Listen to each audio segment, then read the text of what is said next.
Welcome back to class. All right, so today I'm going to drop part one, and I'll try to keep this fairly brief because I know a lot of my lectures do get lengthy. So planning ahead, I'm going to do a two-part series that kind of hits on race and race relations in America from the time period that we've been covering. Now, I've already kind of found that with the way school's running this year, we're a little crunched on time and behind where I normally would be. So I've had to make a lot of cuts and not fit everything in. Now, one thing I haven't done justice with is hitting like the issue of how race relations were in America for the time period we've been talking about. This year, I've primarily focused on kind of the big picture of things, like looking at like political changes and big movements, how the U.S. is tying into, world affairs and the Spanish-American War, World War I, or looking at big movements like the women's suffrage movement.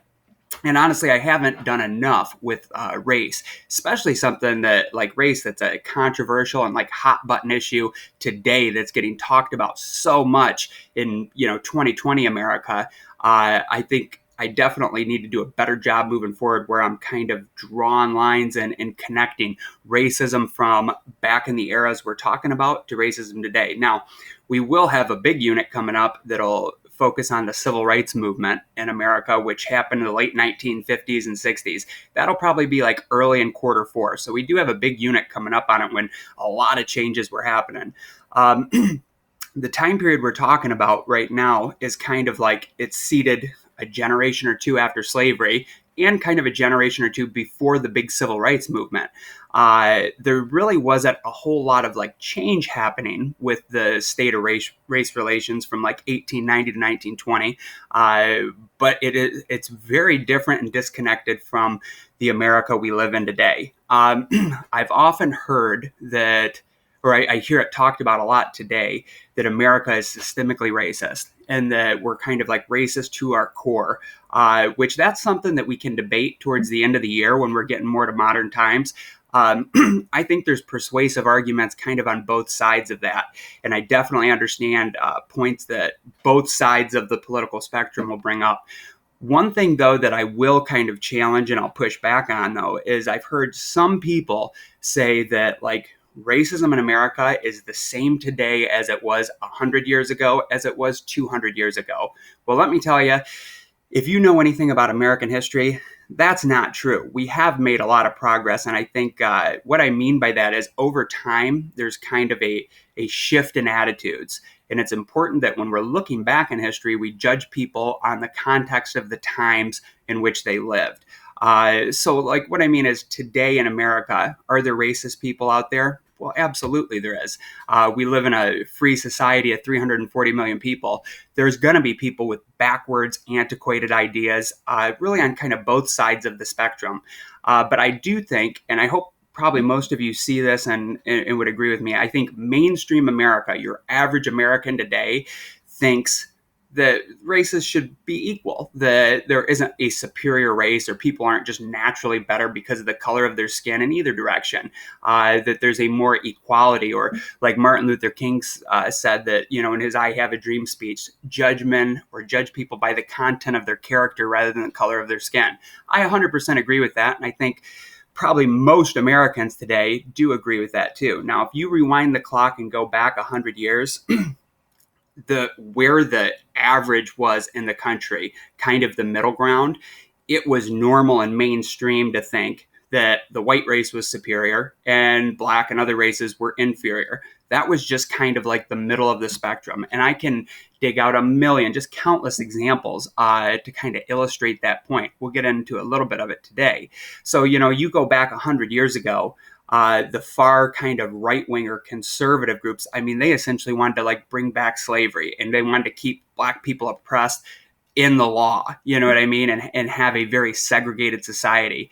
the very like liberal or left-wing people of 100 years ago, for example, like Teddy Roosevelt, who I talked about, who was a very progressive president for his time. Remember, he was the first president to have a black guy, Booker T. Washington, come and dine with him at the White House. He sat down with his daughter and his wife, and they all had a dinner together, and that was like very controversial for that time period. He did that in his first year in office.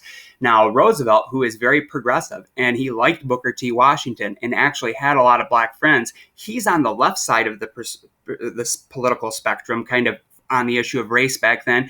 And even Roosevelt felt like you could read some of the things that he wrote, and he would say things like he felt like the white race is definitely the most advanced, their most kind of evolved, superior race, but he also felt like exceptional people came out of each racial group, and you should judge individuals as individuals by what they've accomplished and what their skills and characteristics are. So by today's standards, that's pretty racist. But by the standards of, say, 1910, that was kind of forward-thinking and progressive. So anyway, like it's real easy to jump on somebody like a Teddy Roosevelt and call him a racist today, but understand that in the time he was president and when he lived, he was really kind of more a force towards progressive change and equalizing of the races. Hopefully that kind of makes sense.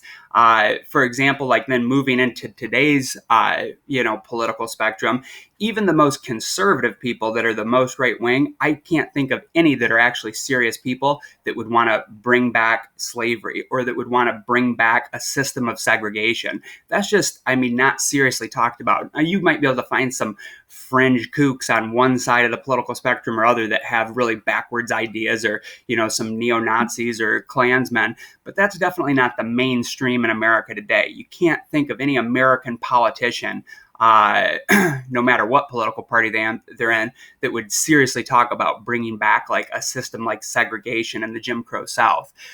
So things have changed. It's been a paradigm shift in society over time, where, we've trended on the issue of race to be much more progressive. Now, does racism still exist?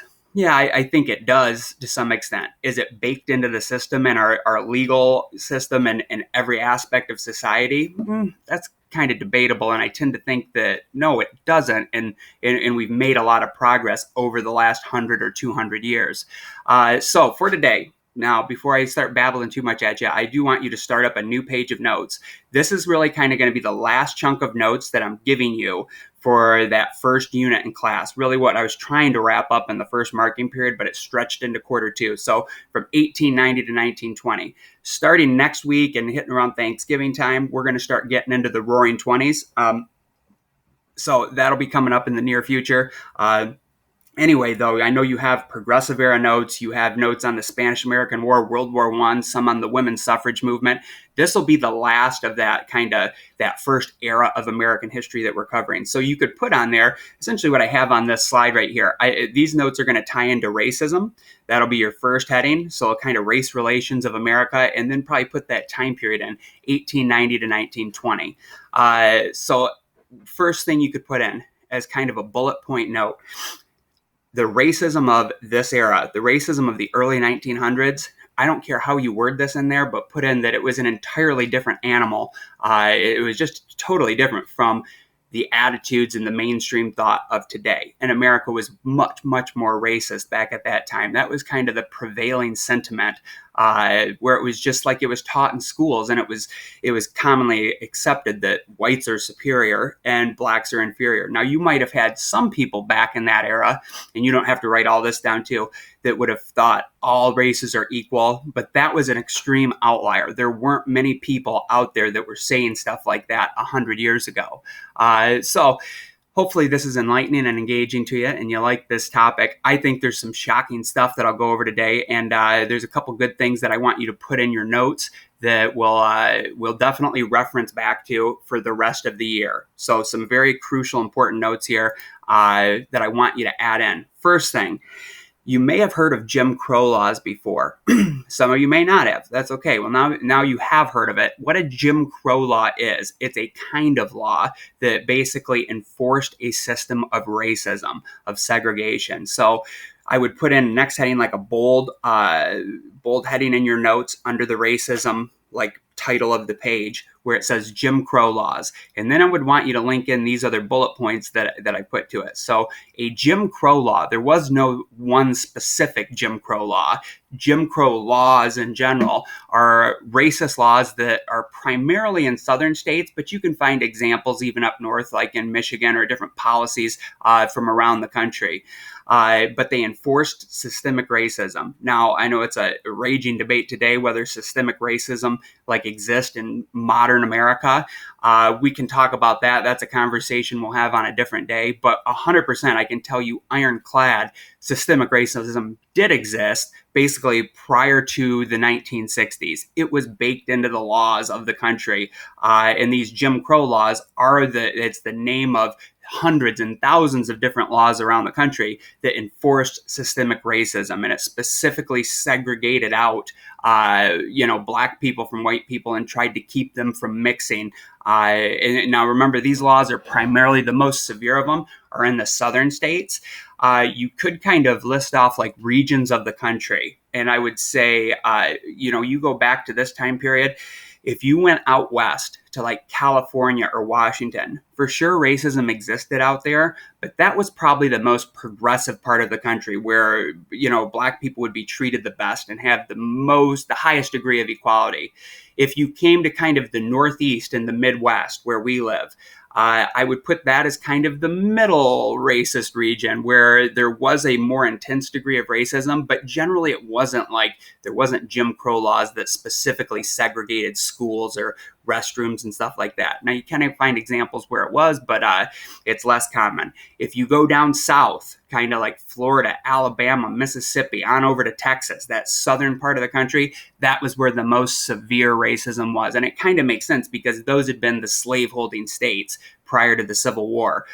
So by far, that was the most extremely racist part of the country. So you could kind of list out those different regions for how that works. Now, another term I want you to put in, and this is part of your definition for Jim Crow laws, but is segregation. We've talked about this before. I brought it up real briefly in, the World War I unit, where I explained how the Army was segregated and you didn't have blacks and whites serving together in the same units. And actually in the American Army, black units were not allowed to even see combat. They were only used in support roles. We also talked about the Harlem Hellfighters, that unit of American guys, black guys from New York City that asked to be transferred to the French Army, and then they won all kinds of awards because they felt like they had something to prove. So we've kind of hit on it in some of the other topics. We also, if you watched all of Iron Jawed Angels and you remember the parade, a lot of the white suffragettes from the southern states didn't want to march with black women that were also suffragettes. So it's tied into some of the things we've done. And I think I have mentioned segregation because both of those are good examples of how America was kind of segregated back then. Make sure you have a good definition for this too. So for segregation, underline that term. And segregation, for how we use it in this class, it's separation based on race. Okay. Very extreme back at this time, primarily in the southern states, but it really is kind of a prevailing thing, whether it was in law or it was just a common practice like it was kind of up north and in Michigan. Segregation kind of existed all over the country. So again, a difference there. Generally in the southern states, it was written into the law, the segregation policy, and it was ironclad and very rigidly enforced. In the northern states, it generally was not written into the law, but it was in practice. It was part of the culture that blacks and whites kind of lived in their own communities. They typically were in different schools, but it typically was not written into the law. Now, some horrific things about racism back at the time. If you did violate the norms, if you were a black guy that pushed back on this, well, if you were living in the southern states or even up north, you were really taking your own life, putting your own life in jeopardy. Next heading that I want you to put in there, an important term, is lynching. So kind of a side note, you've probably heard the term lynching before. Think of it as mob justice. It's killing somebody without a trial for some perceived crime or breaking of a norm. It usually involved torture, and it finished up with a hanging. Okay, so I got some pretty shocking images for you. Now, if you go and just to Google images and you type in lynchings or Jim Crow and lynching, some combination of that, you'll find literally thousands of photos of horrific images like this. So thousands of black men had been lynched in the South since the end of slavery. You can find examples of lynchings up north too, but it's way less common. Primarily, this was like something that really occurred a lot in the southern states. Now, in fairness, lynchings didn't only happen to black men. You can find examples of white guys getting lynched too. If the town thought you had like committed a crime, you were a rapist or a murderer, you could end up getting lynched, especially down south, where it would just be like the crowd would turn against you, and they're not going to wait for you to go through the legal system and get found guilty. They already know you're guilty, and they're going to come get you. So it would be a terrifying thing. Now, most of the lynchings were black men. So this is another thing you could put in here that I don't have written up here, but I want you to include it in and kind of know it, and you can put it in your own words. Lynchings could happen to anybody. Typically, though, it's men. It was very seldom was it a woman getting lynched. So more often it's men. And then also, way more often it's going to be a black man than a white man. But you can find examples of each. You can find times where women got lynched, or a lot of times where white men did. But primarily it's like this is something, a form of terror that was designed to keep black men in line. Now, next thing I'd want you to add on to that, what did most black men get lynched for? Because most of the lynchings were black guys. And more often than not, now it could be for a variety of different things, really anything that they were perceived to be getting out of line or getting uppity, could find you the target of a lynch mob. But most of the time, like if you just statistically look at it, most black guys got lynched because they were seen as doing something inappropriate with a white woman. All right. Because down south, it was like rigid segregation, and it was blacks and whites were not allowed to get married. Like that was like ironclad. You just couldn't get a marriage certificate for that. If you moved up north, you probably could because it wasn't written into the law up here. But even up north, it was like culturally taboo. Down south, just didn't happen. So if you were a black guy and you did have a relationship with a white woman and anybody found out, boy, oh boy, watch out. The lynch mob would probably be coming for you. Now, think about it. Like these lynchings, they came about back in the days of slavery. It was actually William Lynch, who was a slaveholder in the West Indies, kind of like down in the Caribbean. He was a guy that was known to have really keep his slaves in line and be kind of a vicious and mean plantation owner. Now, I guess, so the story goes, this is back in like the 1600s. So back when America was even British colonies.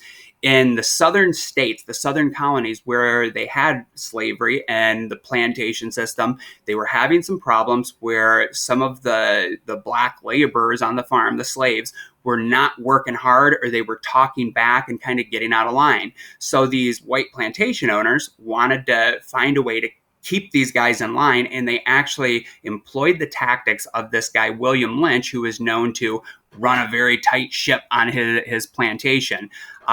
Essentially what he did, like the tactics were, you're going to take this slave that's getting out of line, whoever the ringleader is, the biggest, strongest one, the most vocal one, who is kind of like maybe the leader in the community, like an upstanding, person that has respect. And you're going to take him, and in front of everybody, you're going to tie him up, say, to a post out in the middle of the yard. You're going to bullwhip him. You might throw hot tar on him. You might feather him, which was like a humiliating type thing. You might tie him up and cut pieces off of him, and you're going to make everybody else watch this. And then at the end, after you've tortured the heck out of him and just been horribly vicious to him, you're going to hang him and burn his body. And then you're going to let all of the other slaves see that as a warning to them that, hey, you get out of line, this is going to happen to you. So that's kind of a lynching back in slavery days. Now, after slavery days are done, there are no slaves. And then black people weren't property anymore, according to the laws down there. But lynching still persisted. But now it's just kind of like it's extra legal type things where it's like people are taking the law, kind of putting it into their own hands. And if you were a black guy that got out of line, say you were demanding or asking for too much money when you were working on a white-owned farm, if you were a sharecropper, or say maybe you had said something or did something slightly inappropriate to a white woman, and then she went and told on you and complained, that could find you the target of a lynching in the post-slavery days, which usually would go down as they're not going to have the whole black community come out and watch it. But what they would do is they'd come find you in the middle of the night, drag you out of your house. And this is a mob of, maybe 5 to 100 guys that are pulling you out. So a terrifying experience where you're totally outnumbered. The mob is going to have weapons. Most black people down south did not have guns. They didn't own firearms or any weapons. So they're kind of defenseless. And they're going to take you out and torture you in the middle of the night, beat the hell out of you. They're going to cut you up. They're going to whip you, do God knows what to you. And then at the end of it all, they're going to hang you and kill you and burn your body. And then instead of doing it in broad daylight, like would have been done in the slavery days, now it was usually done at nighttime, and then your remains are left out there for other black people to see the next day, and thus terrorizing them and trying to keep them in line, doing exactly and behaving, kind of how the white ruling class would have wanted them. One specific lynching I want to get into. Now, there are hundreds of lynchings that we could cover, but man, this is one that I think is one of the most grisly and just kind of horrific stories that I could find for you. It's the lynching of Jesse Washington. So you might want to jot his name in there too. And then I'm going to describe this story to you that, man, it's not for the faint of heart, but I think it's worth me covering and getting into because I want to keep history realistic. I try not to sugarcoat it, and I want to tell you how things played out, exactly how they did. And sometimes the way things went down is very shocking and not easy to listen to and can be unsettling. But I think it's important. You're old enough now that we don't sugarcoat history. We tell you it like it really panned out and how it really happened. So Jesse Washington, you'd put his name in there as a heading and then just some brief descriptors.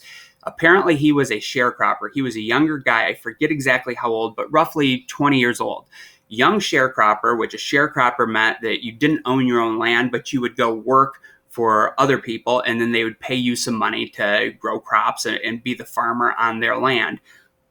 Well, Jesse, that was a very common job for black men down south. They didn't make much money.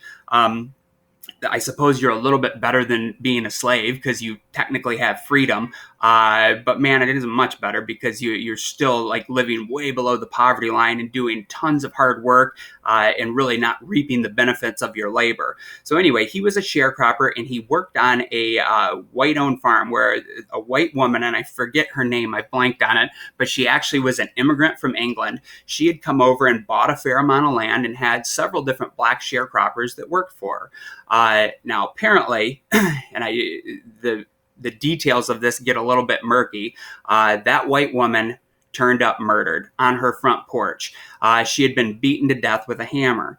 Now, there's no ironclad evidence that Jesse Washington did this, but it actually, in this case, it looks like there's a good chance that actually Jesse Washington did murder her because apparently she was mean and nasty and kind of a shrew to him and treated him absolutely horribly. And it's a good chance in this case that he finally had his fill of it. And one day after work, he came up behind her on the porch and gave her a whack with a hammer to the back of the head and murdered her. Now, when they discovered her body, the first thing they did was, well, who did this? And they looked into who would possibly have motive to do it. And they looked into all of the black men that had worked for her. And the sheriff went around and investigated and went and interviewed each of these guys. Jesse Washington, when they came to him, he actually, according to the police reports at the time, he did have some blood on his overalls. So bam, for how things worked back then, it's like he's automatically guilty there. You know what I mean? They've seen enough. This guy is guilty of it. Today in a trial, maybe he would have been convicted of it, maybe not. But today you could expect to actually go through a trial and have the whole legal process play out and have a fair defense. You would hope in most places in the country. Back then, definitely not the case. And this is all panning out in Texas, which was a southern state that had very rigid Jim Crow laws, was notoriously racist and well known for lynching a lot of black guys for a variety of reasons. So Jesse Washington actually did get a trial, but it was publicized and they put out in local newspaper and just kind of through the grapevine that, hey, Jesse Washington, who just murdered this white woman, He's coming up to trial, and we're going to have a good old-fashioned lynching right afterwards. So they actually promoted this and talked about it, and word spread all over the county. So people were like invited in on the trial day, and they were all told that, hey, the trial's happening this day, and it doesn't really matter what the verdict is. We already know what the verdict is. There's going to be a lynching, some good old-fashioned mob justice where we're going to teach the Black community in this area a lesson after the trial happens. So he was already presumed guilty before the trial even happened. Now, the trial does play out, and it goes pretty quick. And of course, he's found, like, he's going to be found guilty. But before the jury even has, after the evidence has been presented, and before the jury even had a chance to deliberate and take the vote, apparently the mob became unruly in the courtroom, and right in front of the judge, the sheriff, the bailiff, an angry mob came up and grabbed Jesse Washington from like the defense table and drug him out through the streets. The judge, the sheriff, the law enforcement, none of them tried to do anything to stop it, apparently. They just watched this all play out and kind of let it happen. And honestly, probably these guys, I don't know what was going on in their heart, but probably most of them kind of nodded and were, actually fine with it. Well, they dragged him out through the streets, and because this had been promoted ahead of time, the estimates are that there was about 10,000 people there. The photo right below me here is of the lynching of Jesse Washington. This is kind of the aftermath of it. Now, here's where it starts getting really grisly. They drug him through the street in town. They actually had, it was almost like a carnival or a circus. Think of like the Carp Carnival. People had come out, and there were food vendors out. They had games. There were literally thousands of people out there watching this all play out. They dragged Jesse through the streets, kicking him, spitting on him, beating him, punching him, and they take him out to the tree that you see there. And then from there, they started torturing him. They started whipping him and cutting him. They also lit a campfire under the tree, a little like a bonfire. And while they were torturing him, they cut all of his fingers off. Okay, snip, snip, snip. And then they strung him up around his neck. But like when you hang somebody to like kill them, if you've ever seen it in movies or anything, they usually have a drop floor, because when that noose is around your neck and you drop, that sudden jerk will snap your neck and it kills you pretty quick. However, if you just wrap a rope around somebody's neck, a nice thick rope or a chain or something, and then you pull them up slowly, it doesn't snap their neck, and it just it just chokes them and suffocates them, and people can live for minutes and minutes potentially when they're lifted up that way and hung by the neck, rather than just being the quick, swift drop. So they didn't give Jesse Washington the easy way out. They strung him up after they had cut his fingers off, and then they had him on a branch where they were lifting him up and down below the campfire. Now, apparently he was screaming in horrific pain because he's been cut up and mutilated, and now they're essentially burning him alive. And apparently a lot of the crowd would laugh, and they were jeering him as he was trying to like grab onto the rope to pull himself up to stop his feet from burning, but he couldn't grab on because his fingers were all gone. So they were watching him squirm and just, be in horrific pain. And then eventually they do totally suffocate him, and then they burned the rest of his body, and he was charred up and left out there on display as kind of a warning to the Black community in the area. And apparently not many Black people came out to witness this horrific event. Why would you want to, but the crowds were predominantly white, and what a horrible thing, huh? What a tragedy. And that one, it's like, this is definitely an extra legal thing. Whether he was guilty of that murder or not, like in Texas, if you were found guilty of murder, they would definitely execute a lot of white people too. But normally they're going to do it with a firing squad, or they're going to hang you really quickly and not torture you. In America, the Eighth Amendment in the Bill of Rights says there should be no cruel or unusual punishment. And I think like what the mob did to Jesse Washington is both cruel and unusual. So definitely violates that constitutional principle.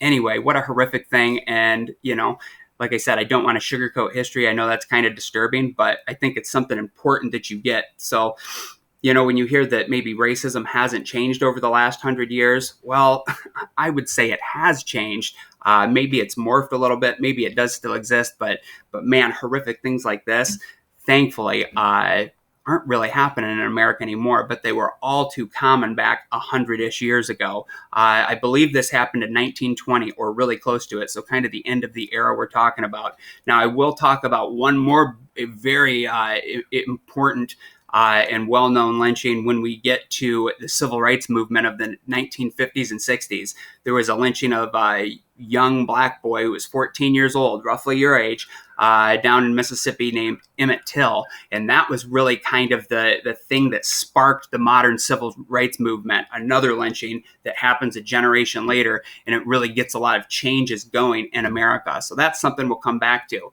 Now, part 2 of this lecture that'll be coming out next week is going to be a little bit more uplifting and not so like down and heavy, where I'm going to profile a really interesting black heavyweight boxing champion named Jack Johnson. His story is super interesting. If we had more time, I probably would have done a several part series on him like I did for Teddy Roosevelt. But because we are crunched on time and everything, I'm going to try to be kind of brief and sum it up to just one part or maybe two. So more of that coming up soon. Reminder that those notes, when we hit the Jack Johnson stuff, I want you to continue them on to this page that you started today. All right, if you have any questions, any comments about this, you can definitely email me and I'll try to give you clarification as soon as possible. Also, don't forget we had the raft writing going. So with the extra time you have today, make sure you wrap that up, and you need to get that submitted prior to next Monday. All right, good luck. And if you got any questions, hit me up.